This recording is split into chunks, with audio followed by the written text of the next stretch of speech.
What is your greatest fear? Is it falling? Is it dying? Is it living?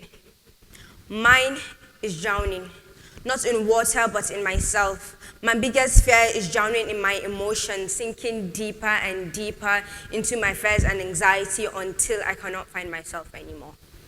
They say that if you face your fears, you'll overcome them. Well, they lied, because I drown in my emotions every day and I'm still so scared of it. What is your greatest desire? Is it money? Is it love? Is it happiness? Mine is peace. I want the voices in my head that tell me I am not enough to be silenced. I want to wake up and look forward to the day ahead of me. I want to find tranquility in my solidarity. I want to feel settled. What is your greatest measure of courage? Is it the lack of fear? Is it showing confidence? Is it violence? For me, it's waking up, getting dressed, and showing up for wherever you have to show up for. It is walking through the halls of school, raising your hand up in class, or simply walking up to a group of friends and saying hi. It is living unapologetically, getting through the day and then waking up for the next, being your own cheerleader regardless of the fear, irrespective of the anxiety, despite all the reasons not to. Thriving simply because you can. The night before my world fell apart was as peaceful as those before it. But you see, this story was different for the people around me. My mom recalls that night as restless and unforgettable. Silently, she prayed, she worried, but she finally went back to sleep. My brother woke up with a newfound sense of confidence. He woke up with goals in mind and determination at heart. He was in an unforgiving haste to get to school. But I carried on calm as ever, as I found no reason to worry. So I went on with my morning as I would have any other day. Unfortunately, this wasn't like any other day.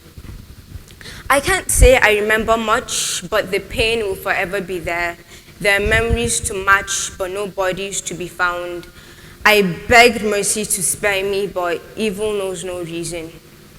My heart bleeding with despair, thoughts filled with regrets, nothing left to do, so I concluded I was dead.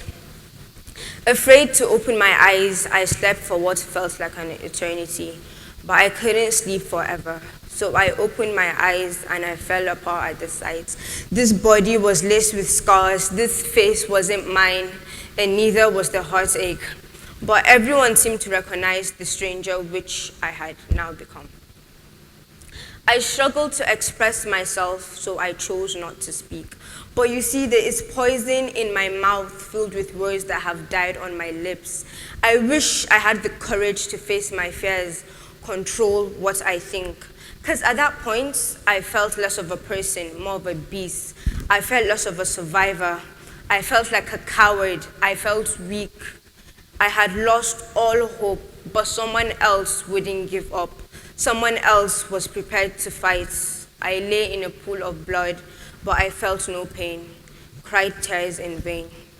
Left alone in my thoughts, I decided that sitting in silence wasn't going to help wash away the memories, nor would it help with the pain. I decide my life. So I chose not to live the rest of my life in fear or shame. Because you know nothing worse than feeling like you will never be enough. Nothing worse than being at constant war with yourself.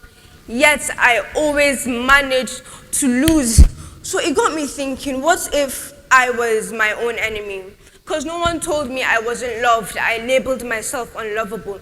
No one told me to hide. I chose not to be seen. No one told me I wasn't enough. I believed I couldn't do it. So I got rid of that mindset and I took my life back one step at a time. I will show the world I was better than this. I will show that I wasn't meant to die, nor was I meant to live hopelessly. Now, dwelling on the past, all the feelings of loneliness and despair slowly seem to fade away. Because today, I am more than my past. I am more than what people see or say.